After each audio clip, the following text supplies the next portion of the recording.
Muchas gracias por la invitación a los organizadores, doctor Barraguirre, doctor Contegrán, la organización, el apoyo de Eduardo Arizaga para coordinar la participación. Bueno, en este marco tan interesante y como continuación de aquella reunión de Rosario, de la cual los que asistimos por la Ciudad Autónoma de Buenos Aires nos llevamos mucho, porque nos pareció muy enriquecedor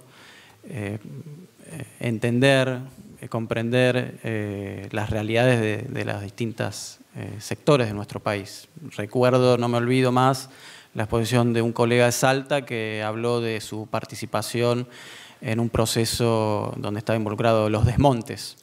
Bueno, en la Ciudad Autónoma de Buenos Aires, obviamente, este tipo de litigio no existe, pero bueno, tenemos otros que tal vez no se van a dar en Salta, o por ahí sí, pero y yo voy a tratar de hablar de algunos casos concretos propios de la realidad hoy y actuales, ¿no? En la Ciudad Autónoma. Son casos que, salvo el último, que ustedes ven, el número 3, ACIG, que es, bueno, Asociación Civil por la Igualdad y la Justicia, que ya está en etapa de ejecución de sentencia, y ahí voy a tratar de posarme un poco sobre ese casillero que es complicado. Bueno, los demás están tramitando. Ya la exposición de Leandro me releva de hacer alguna introducción, marco al problema, pero no quiero dejar de remarcar los desafíos, ¿no?, a los cuales nos enfrenta el litigio estructural, estratégico, de derecho público, los casos ambientales, los casos de consumidores, no solo por la ausencia de regulación en la ciudad, no somos la excepción, sino tenemos la Ley General del Ambiente que utilizamos, la Ley de Defensa del Consumidor Nacional que utilizamos. Por ejemplo, el amparo en su redacción original, la ley local, tenía algunas disposiciones que regulaban el amparo colectivo que fueron vetadas. Ese veto fue aceptado por la legislatura. Con lo cual, bueno, nos manejamos con lo que tenemos. La ley de amparo, por ejemplo, prevé la intervención del fiscal si se plantea la inconstitucionalidad de una norma y no mucho más. De modo que son muchos los desafíos por la ausencia de regulación y por las propias características de los procesos colectivos. Y yo siempre remarco dos que nunca quiero dejar pasar. Son policéntricos y son desestabilizadores. Son policéntricos porque involucran distintas cuestiones muchas veces con distintos protagonistas. Bueno, un ejemplo clásico es Mendoza. ¿Cuántas cuestiones involucradas en ese litigio? ¿Cuántas partes? Y al mismo tiempo cumple con el otro requisito, que es bueno, que en cierta medida son desestabilizadores porque los litigios estructurales muchas veces tratan de poner en la agenda cuestiones que no estaban en ese momento para, digamos, ser resueltas. Causa Mendoza, el voto de los condenados en su momento, todo parte de acciones judiciales que luego derivan en, por supuesto, función administrativa, actividad legislativa. Entonces, estas dos características me parece que nunca las tenemos que dejar de lado. Lo cierto es que, a pesar de esta ausencia de regulación, todos tenemos muy en claro que allí donde hay un derecho tiene que haber una herramienta para hacerlo valer. Y esta herramienta es un proceso, entre otras, una de ellas es el proceso judicial, que debe ser sencillo, ágil, previsible. No puede ser un juego de sorpresas, como dijo la Corte hace un par de años. Y acá me tomo un poco de nuestros colegas penalistas. A mí me gusta ver el proceso judicial como una garantía. Proceso judicial, garantía. Garantía de previsibilidad, de igualdad de armas. Por supuesto, con todas las peculiaridades y modulaciones a las que nos obligan los tiempos que corren, el rol activo del magistrado, del juez, como director del proceso. Nos obliga a los fiscales que velamos por la normal prestación del servicio de justicia y los intereses generales de la sociedad, nos obliga a acompañar velando porque todo transcurra de acuerdo a lo que nosotros interpretamos es el programa constitucional y las leyes que lo reglamentan. Y esto implica actuar cuando hay que actuar, pedir el expediente cuando hay que pedirlo, proponer alguna medida para mejor proveer cuando se debe proponer o se considera oportuno proveer, y también no interferir cuando uno ve que las cuestiones van discurriendo de manera, digamos, razonable en base a las características de ese proceso. Digamos, las interferencias indebidas a veces también generan o bajan la calidad del proceso. No digo solo de los fiscales, digo en general de las partes del proceso. Y garantía además es remover obstáculos. Entonces también el fiscal tiene que estar acompañando ese proceso desde, como decía el colega, desde su inicio, desde el umbral del proceso, en todo su trámite, para, por ejemplo, dar apoyo en lo que son, digamos, cuando se arma los frentes, las clases, la legitimación, las medidas de publicidad, digamos, ahora voy a dar ejemplos concretos de cómo hemos en la ciudad, por ejemplo, encarado algunas de estas cuestiones. Por supuesto, opinar previo a la sentencia y acompañar también en el trámite de ejecución. Y en estas cuestiones tenemos, además de esa ausencia de regulación, problemas clásicos del proceso judicial que se han trasladado a esta nueva fisonomía de procesos colectivos. Escuché atentamente la exposición de Jorge Barraguirre. Problemas como el caso, cuándo se configura el caso, cuándo está maduro un caso, cuándo un caso es abstracto. Estas son cuestiones que todos hemos aprendido a la hora de, ¿no? Artículo 2 de la Ley 27, causa, caso o controversia judicial, pero que ahora tenemos que reconfigurar a la luz de los nuevos paradigmas. Entonces, cuando un caso está maduro para llevar a los tribunales, es un desafío también para analizar en cada caso concreto. Entonces, problemas antiguos, modulados o adaptados a los nuevos procesos y problemas ya propios o características propias de estos nuevos desafíos como recién se mencionaba, las medidas de publicidad, las notificaciones adecuadas, etc. Entonces, ¿cómo llevar adelante la administración judicial de estos grandes conflictos? Es una pregunta que interpela, entre otros, y muy específicamente a los fiscales. Vamos a ver entonces algunos casos. Bueno, ya adelantó el colega, la causa Uber, digamos, en este paneo de casos voy a, no piensen que estoy siendo superficial, sino que simplemente quiero describirlos para que vean cómo la estructura tradicional del proceso judicial se ha ido resquebrajando y nos alejamos totalmente de aquel proceso adversarial, actor demandado, tipo binario, ¿no? A todo o nada, ley válida, ley inválida, contrato inválido, contrato, acto administrativo nulo, acto administrativo legítimo. Nos estamos corriendo de ese modelo y simplemente esto es como sobrevolamos estos casos para percibirlo. Tenemos que en la ciudad de Buenos Aires, en un buen momento desembarca la aplicación Uber y los sindicatos de peones de taxis, bueno, inician una acción judicial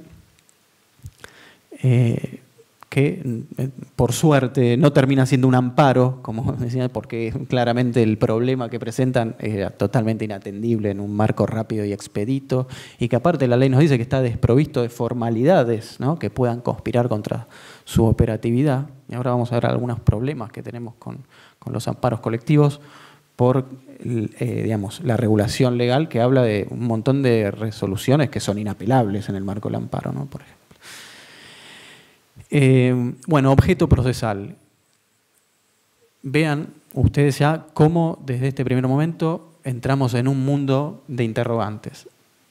Una parte, o varias partes, varios protagonistas, varios actores, ¿qué querían?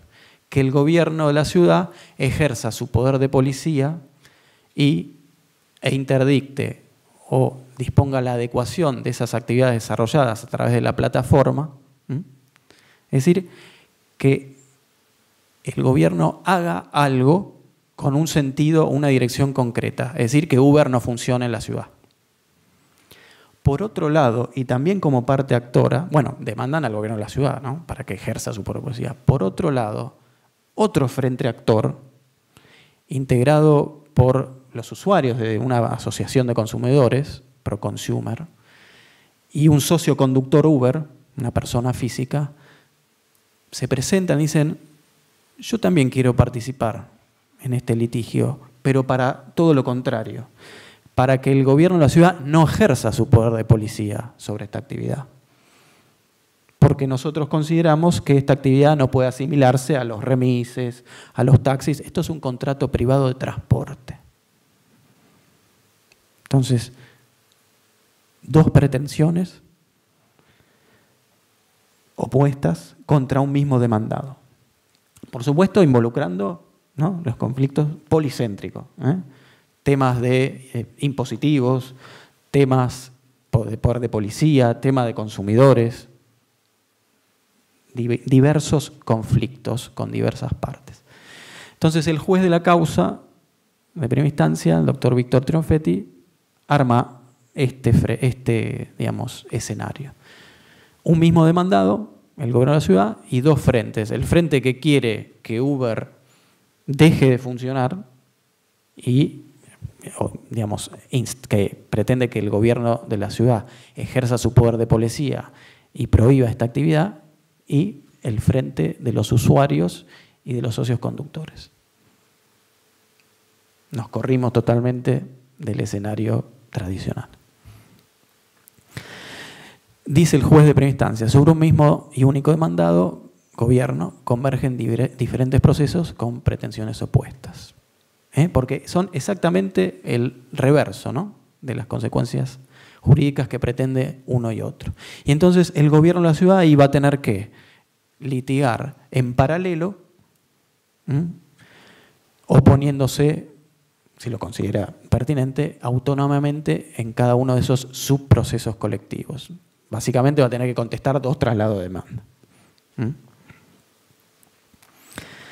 Bueno, el estado procesal actual de este juicio es que está con una medida cautelar vigente, pero con muchas dificultades para su aplicación. ¿Por qué?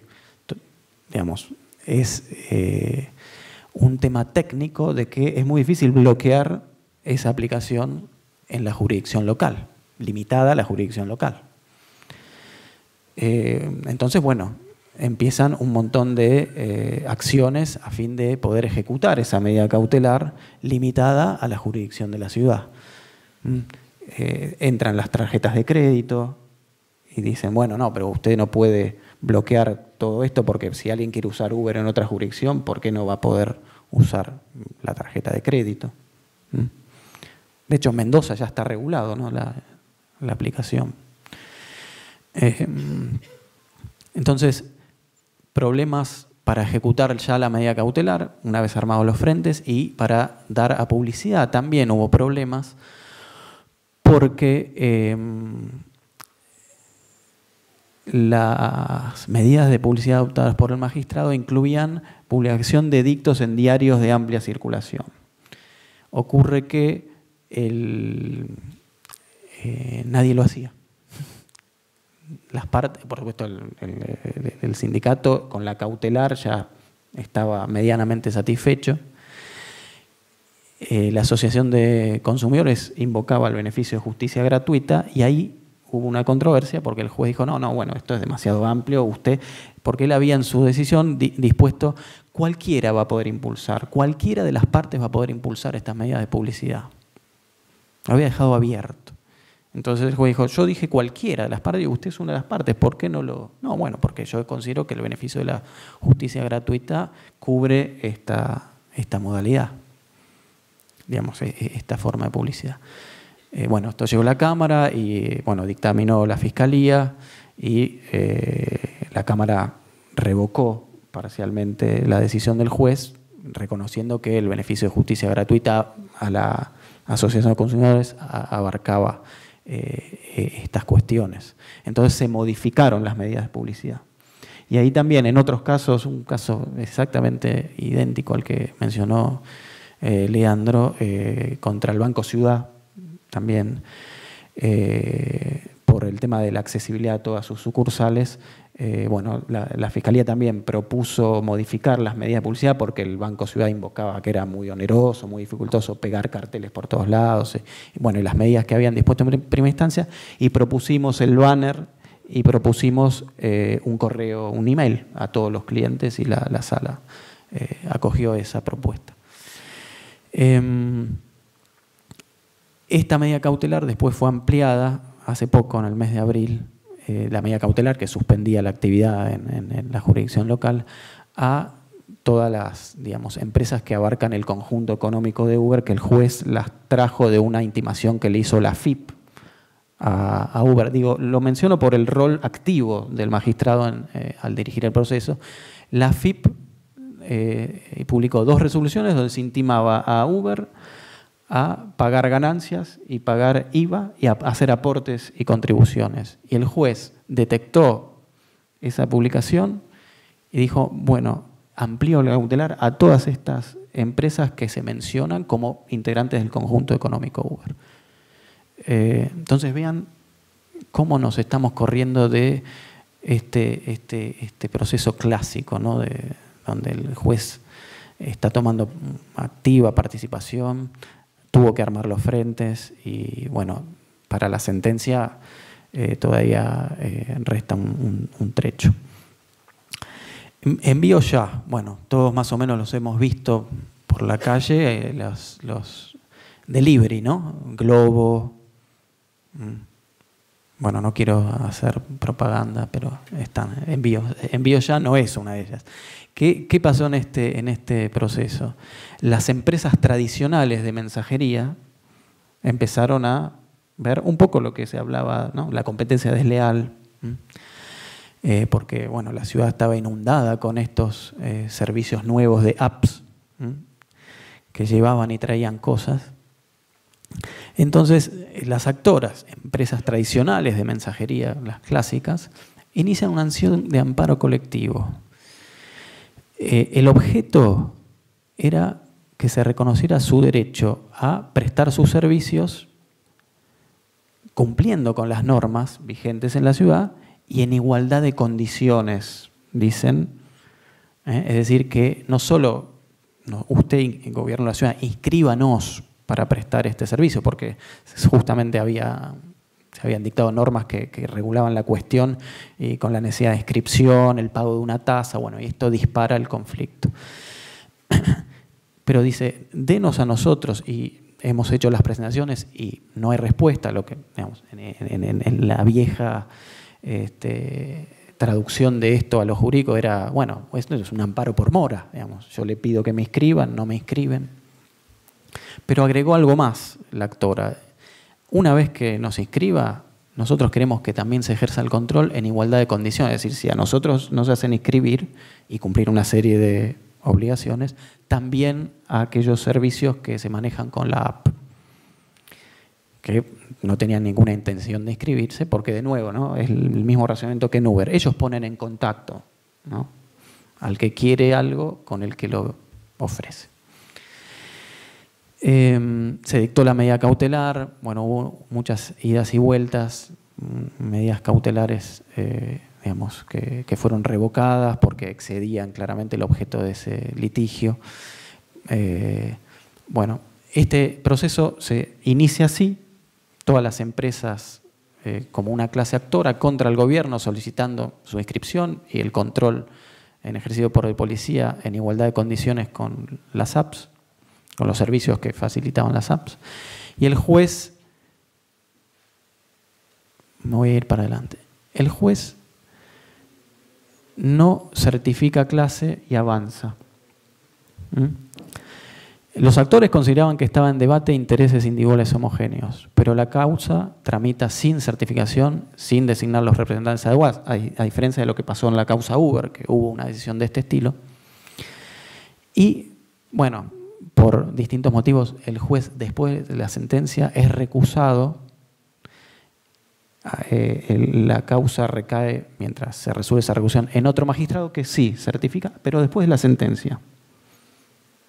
Poco ortodoxo, pero dijo, esto así no podemos seguir. Entonces, hace poquito el juez ordenó un poco los frentes, así. De nuevo, 2 subclases como frente actora, las tradicionales empresas de mensajería y los trabajadores de mensajería, que a veces estaban en conflicto con sus empleadores, digamos, por distintas cuestiones, es decir, personas físicas, que trabajaban en el servicio de delivery, y designó los representantes adecuados de cada una de esas subclases. El frente mandado, de nuevo, es común, es el gobierno de la ciudad.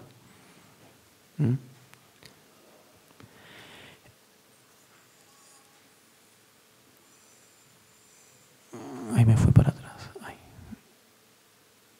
Entonces, esta sentencia definitiva, se dicta sentencia definitiva, como les dije, después se certifican las clases. ¿Y qué pasa? La sentencia definitiva es apelada no solo por el gobierno, sino por las APS, o sea, por los representantes de las APS, que no eran formalmente demandados, pero que se habían presentado espontáneamente. Y también apeló esta sentencia el Ministerio Público Fiscal, que actúa ante la primera instancia. Justamente observando este apartamiento de las reglas del debido proceso, incluso, digamos, bajo estas formas novedosas, porque, se consideró que no se habían dado los pasos necesarios para evaluar la legitimación procesal, evaluar si realmente había un litigio colectivo, si los intereses individuales homogéneos eran realmente homogéneos o un listiconsorcio activo solucionaba la cuestión. Bueno, distintas cuestiones.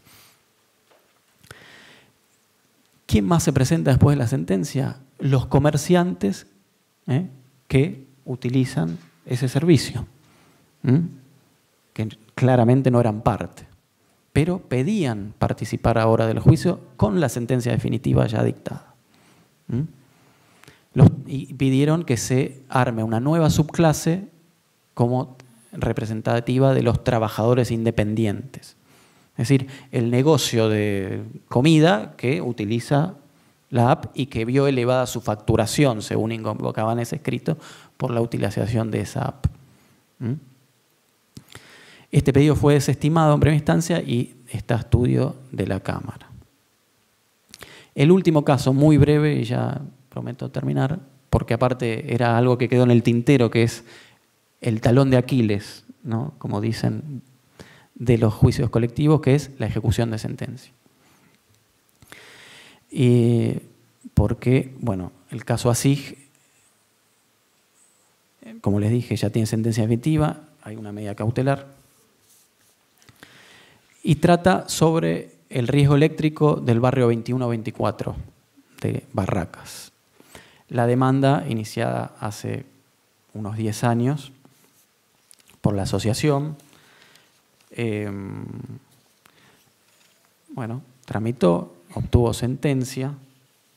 ¿Cómo es la prestación del servicio de electricidad? Lo digo brevemente. El gobierno de la ciudad celebró un convenio con la empresa de Sur para que provea electricidad al barrio. Se instalaron centros de media tensión con 6 medidores comunitarios, pero el cliente es el gobierno de la ciudad. Se le factura al gobierno de la ciudad y el tendido desde esos medidores hacia adentro del barrio, Edesur no interviene, interviene el gobierno de la ciudad y los vecinos de ese barrio. Entonces, esto generó instalaciones clandestinas y peligro, para la vida, para la vivienda, los bienes, la salud.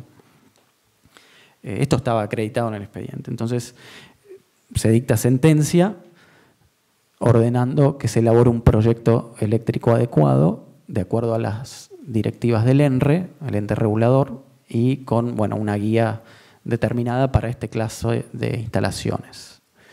Acreditadas, reitero, estos peligros en el servicio de electricidad.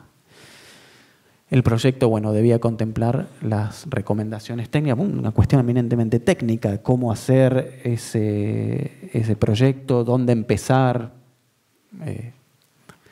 pero que involucraba a distintos actores, ENRE, Gobierno de la Ciudad, el IBC, el Instituto de la Vivienda de la Ciudad, la legislatura que reconociera la necesidad de dar partidas presupuestarias suficientes.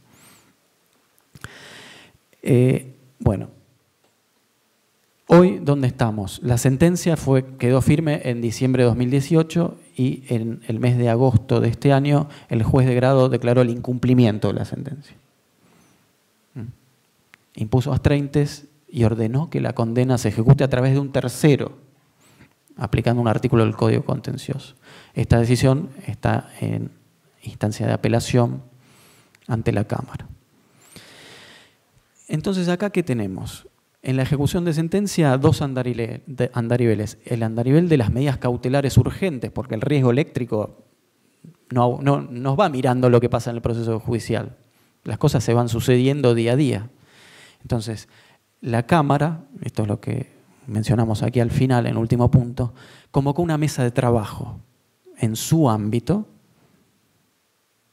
con el dictamen favorable de la Fiscalía de Cámara, porque estas cuestiones no pueden esperar. Entonces, como estaban apeladas las medidas cautelares orientadas a garantizar la tutela, digamos, de ese colectivo, esto se está canalizando con una mesa de trabajo en la Cámara, con el Gobierno de Sur, la Junta Vecinal del barrio, ENRE, los actores, y fíjense que están las tres ramas del Ministerio Público de la ciudad en esa mesa de trabajo. La Defensoría, que está patrocinando a algunos vecinos, el Ministerio Público Tutelar y el Ministerio Público Fiscal. Y ahí tratamos los casos urgentes.